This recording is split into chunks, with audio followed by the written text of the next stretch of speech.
Burime nga selia e NATO-s në Bruksel kanë thënë se marrëveshja e Brukselit e vitit 2013 në të cilën thirret Serbia nuk përfshin forcat policore të Kosovës. Këto burime, raportojnë mediat serbe, thonë se autoritetet kosovare nuk duhet të kërkojnë nga KFOR-i që të marrin leje për dërgimin e forcave të tyre policore në mbar Kosovën. Këtë për agjencinë serbe të lajmeve Beta e kanë thënë zyrtarë të NATO-s në pyetjen se a është dashur autoritetet e Kosovës paraprakisht të kërkojnë pajtimin e KFOR-it për dërgimin e forcave speciale kosovare Rosu në veri të vendit për të ndalur trenin serb.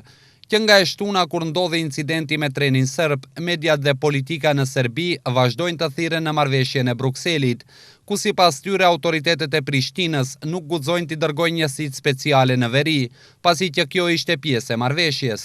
Më herët komanda e KFOR-it në Prishtinë ka njoftuar se nuk ishin njoftuar për dërgimin e forcave Rosu në veri të Kosovës më 14 janar, dhe kjo ishte në pajtim me mandatin aktual të KFOR-it në Kosovë.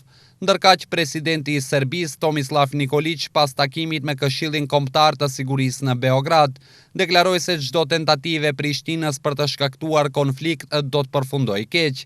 Disa po mendojnë për shqiptarët dhe mbështetësit e tyre. Ne do të veprojmë në përputhje me kushtetutën e Serbisë. Kosova është ligjërisht pjesë e Serbisë, tha Nikolić. Sipas tij, e shtuna ishte dita kur dy vendet ishin buz një konflikti, edhe pse, tha Nikolić, Beogradi u përpoq ta fshinte një gjë të tillë.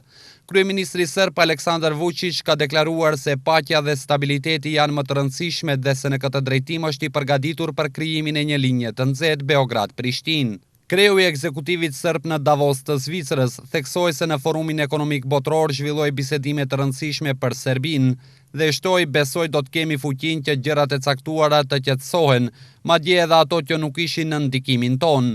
Vučić po ashtu ka thënë se Beogradi dhe Prishtina duhet t'i harrojnë armët dhe të bisedojnë për çdo gjë, duke thënë se ai shpresonte se askush nuk do të mendojë për vrasjen e serbëve në Kosovë.